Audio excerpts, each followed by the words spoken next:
The evolution of Gusion. Today we are going to be talking about the Coffee Gundam Gusion.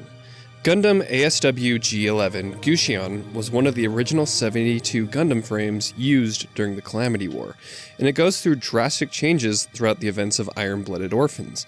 It was first operated by Tekkaden and owned by the Brewers, a group of space pirates. It was customized for space travel in debris zones, so it was equipped with very thick space armor and boosters. It looks similar to a fat metal frog and has a purple and green color scheme similar to another iconic robot. This form uses a giant rocket-propelled hammer weighing more than 15 tons, as well as 400mm buster anchors that fire from its chest. Just like the other 72 Gundam frames used during the Calamity War, Gusion is named after one of the demons from the Ars Godia, specifically the 11th demon, who is the strong Great Duke of Hell and rules over 40 legions of demons.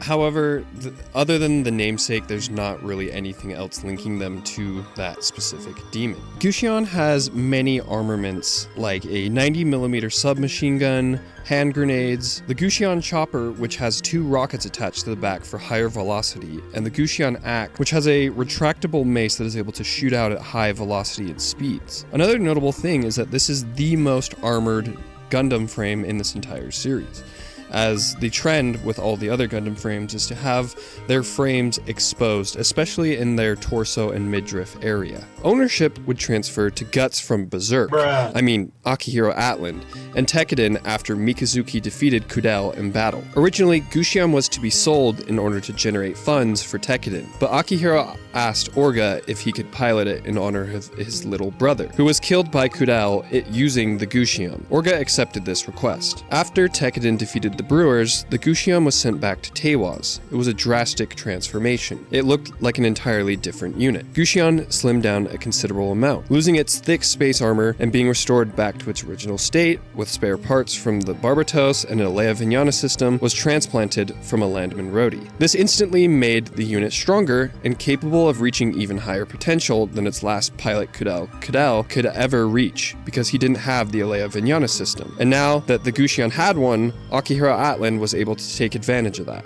And the Alea Vignana is a dangerous medical procedure where nanomachines are implanted into the pilot's spinal cord. A port is placed on the back of the neck that can be connected directly to the cockpit. This allows the pilot to seamlessly and instantaneously process data and increase the spatial and reactionary senses when piloting the mobile suit. The suit is now white, brown, and orange. It has an interesting head design, as well as the V-fin is almost on the back of the head, and the crest has a giant green sensor on it. It has 2 booster pads on its back, which were repurposed from its old space armor, that can deploy a pair of subarms taken from a graze. This allows to wield 4 weapons at a time or handle a single larger weapon.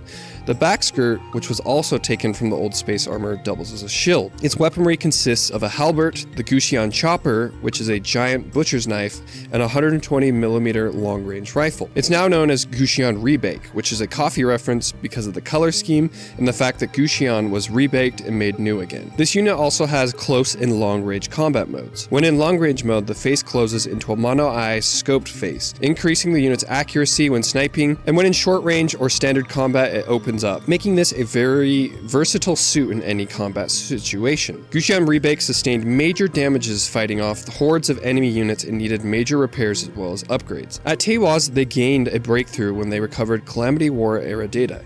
Using that as well as Akihiro's battle data, they restored it to its original performance and made it more in tune with Akihiro's fighting abilities. This unit was renamed to Gusion Full City Rebake. Full City is another coffee reference to a medium, well-balanced roast. Similarly, this is a very well-balanced unit, capable of long and short-range combat. This unit was equipped with more close combat equipment per Akihiro's request. It was given bigger booster pods that are more wing-like, which contained larger and stronger subarm. There isn't much change in the color other than being slightly darker. The unit does now have a boxier appearance. It was also equipped with retractable knuckle guards and a halberd for melee weaponry.